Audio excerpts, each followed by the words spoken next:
Hello everyone, एक बार फिर से आप सभी का स्वागत है।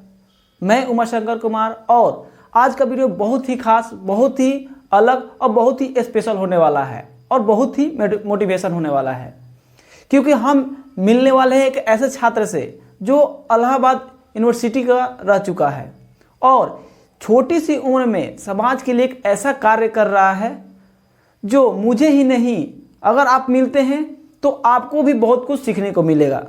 तो चलिए उनसे मिलते हैं और जानते हैं कि समाज को लेकर उनका क्या मोटिव है, किस प्रकार कार्य कर रहे हैं। तो सबसे पहले अवनीश जी, आपका बहुत बहुत स्वागत है हमारे चैनल यूट्यूब चैनल पे। धन्यवाद उमाशंकर जी, धन्यवाद आपका। सबसे पहले अवनीश जी अपना परिचय दीजिए कि आप अभी क्या कर रहे हैं। सबसे पहले तो मैं बता दूं, मेरा पूरा नाम अवनीश शाश्वत है और मैं यूपी के मऊ जिले का निवासी हूं और अभी मैंने हाल ही में अपने पिछले ईयर ग्रेजुएशन इलाहाबाद यूनिवर्सिटी से कंप्लीट की है। और बस मेरा एक छोटा सा इंट्रो है और आपने जितना बोला उतना मेरा है नहीं अभी इंट्रो। कोशिश कर रहा हूँ कुछ बनाने का। जी बिल्कुल, आपके कार्य के बारे में मुझे कुछ पता चला तो बहुत ही अच्छा लगा। अच्छा, ये बताइए कि जो भी हमारे दर्शक हैं जो देख रहे हैं, उन्हें ये बताइए कि आप किस प्रकार से समाज को बदलने की कोशिश कर रहे हैं।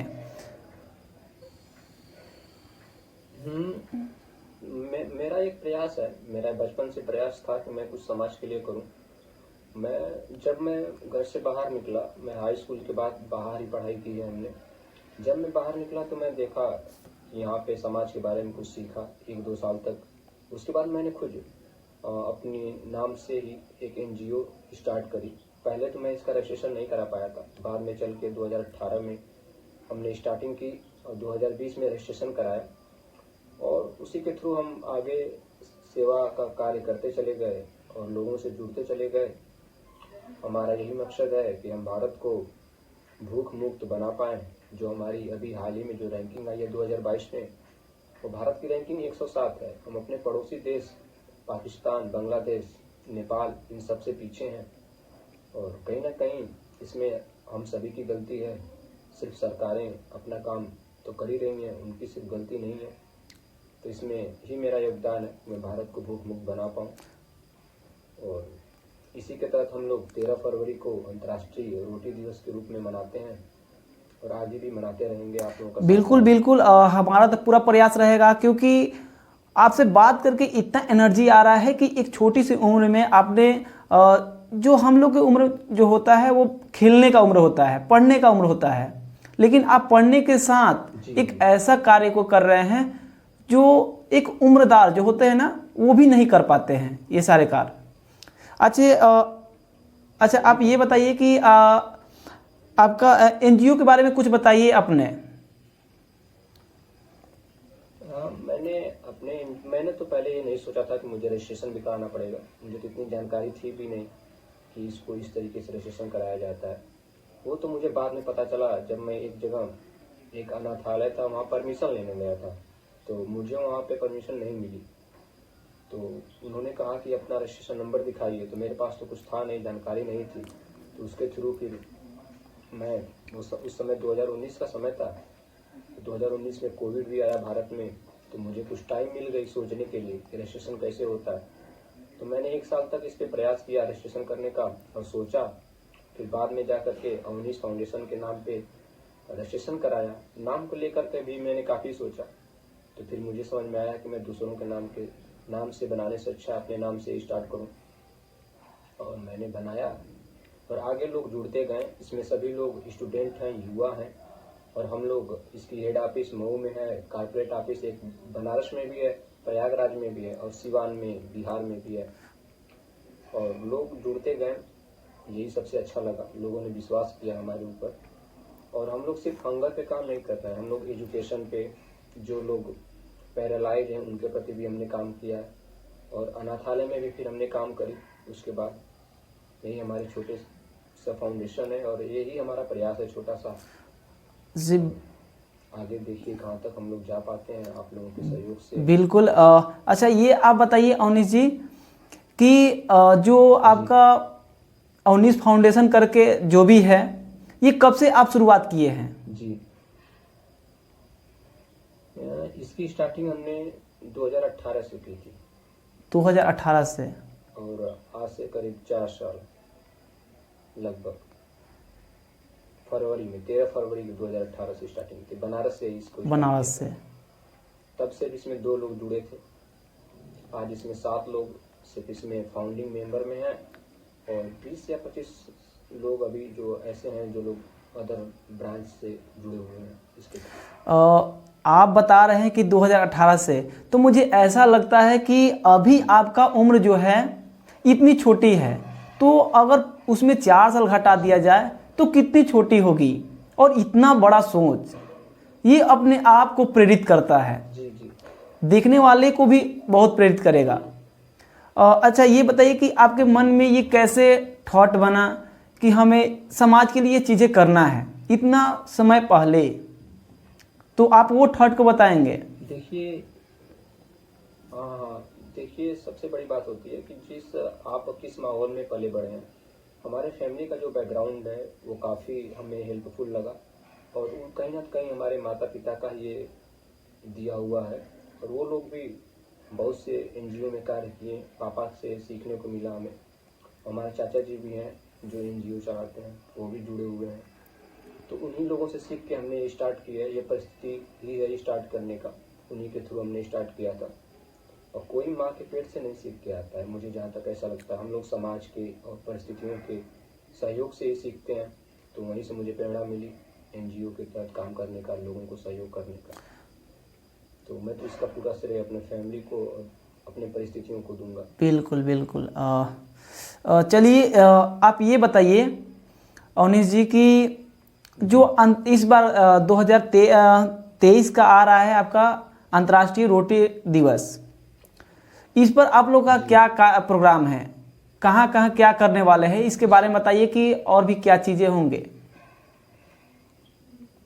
इस बार तो हम लोग 13 फरवरी को प्रयागराज में ही कार्यक्रम कर रहे हैं और भोजन बनेगा कीटगंज में, जो प्रयागराज में नैनी के साइड पड़ता है। और इस बार की थीम हम लोग रखे हैं एक व्यक्ति एक प्रयास और एक भारत, क्योंकि कहीं ना कहीं ये हमारे इस बार की जो गवर्नमेंट है उनका भी एक नेशन के प्रति एक करके ये जो थीम चल रही है, उसी से हमने कहीं अपने थीम को भी रिलेट किया है। और उस दिन हम लोग जो रोड के किनारे जो झोपड़ झुग्गी में बच्चे रहते हैं जो समाज से कट चुके हैं, उनको एक दिन का भोजन कराएंगे। यही है 13 फरवरी। वाह क्या बात, वाह अवनीश जी, आपका जो मोटिव है बहुत देख कर मतलब कि सुन करके इतना एनर्जी आ गया बॉडी में, क्या ही कहे, मन कर रहा है मैं अभी कूद जाऊँ। आपके जो मोटिव है वो सुनकर मुझे एक नरेंद्र मोदी जी का याद आ रहा है, उनका कि एक भारत श्रेष्ठ भारत। जी तो हाँ, कहीं ना कहीं वहीं से हमने भी सीखा है कि एक जी बिल्कुल, तो बहुत ही अच्छा मोटिव है। अच्छा आप ये बताइए कि आप काम कर रहे हैं, बहुत अच्छा काम कर रहे हैं, लेकिन इसके अलावा, क्योंकि कभी समाज अकेले नहीं बदल सकता है, इसमें लोगों की जरूरत होता है, सहयोग की जरूरत होता है, एक दूसरे का सहयोग होगा तो ही कुछ हम बदलाव हद तक कर सकते हैं।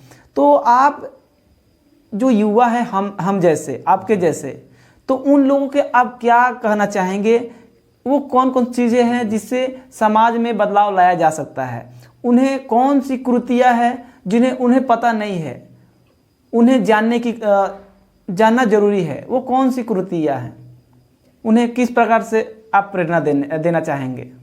जी बिल्कुल,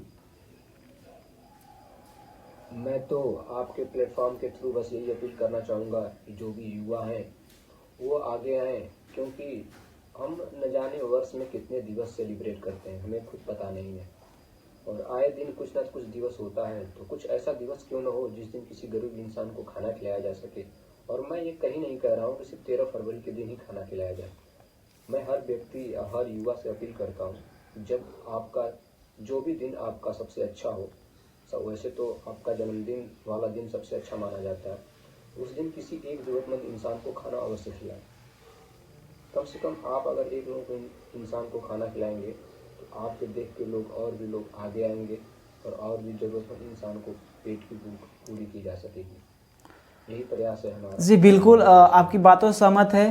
तो दोस्तों, आप समझ रहे हैं कि आपको कम से कम अगर लाइफ जीवन मिला है, भगवान का देन है, मिला है, तो कम से कम अपने बर्थडे के दिन तो आप समाज के लिए कुछ कर सकते हैं, खिला सकते हैं।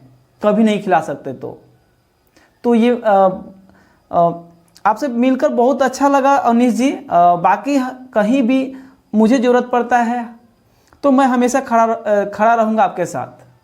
आप कभी भी याद कीजिए, मैं आपके सहायता के लिए हमेशा खड़ा हूँ। बाकी कोई भी सहयोग की ज़रूरत है, मैं उसके लिए भी खड़ा हूँ। जहाँ तक हो सके मैं वहाँ तक प्रयास करूँगा। जी बिल्कुल। और लास्ट में बस मैं यही कहना चाहूँगा कि उतना ही ले थाली में कि व्यर्थ न जाए नाली में। और आप सभी लोगों का धन्यवाद। और उमाशंकर जी, आपका बहुत बहुत धन्यवाद। मैं आपका आभारी रहूँगा। तो दोस्तों, आई होप कि आपको अपने उम्र के छात्र से मिलकर आपको बहुत कुछ सीखने को मिला होगा। हम लोग क्या करते हैं कि यूनिवर्सिटी आने के लिए आ जाते हैं, तैयारी करके एंट्रेंस देकर हम बड़े यूनिवर्सिटी में एडमिशन पा लेते हैं, लेकिन हमें क्या करना चाहिए, किस उम्र में, हमें ये पता नहीं होता है। तो हमें अगर आगे बढ़ना है, समाज को बदलना है, तो हमें पढ़ाई के साथ साथ कुछ अलग भी लेकर चलना होगा। ये नहीं कि बस एक आए, पढ़े और डिग्रियां उठाए और फिर चले गए और छोटा मोटा नौकरी करके खा पी लेंगे और फिर लाइफ समाप्त। तो ऐसी नहीं करनी चाहिए। हमें कुछ करने के लिए बहुत कुछ करना पड़ेगा। इसलिए केवल पढ़ाई को ही महत्व नहीं दे सकते हैं। पढ़ाई के साथ साथ समाज, गांव, देश सबको लेकर चलना है। बाकी thank you so much. I hope कि आपको बहुत कुछ सीखने को मिला होगा। जय हिंद।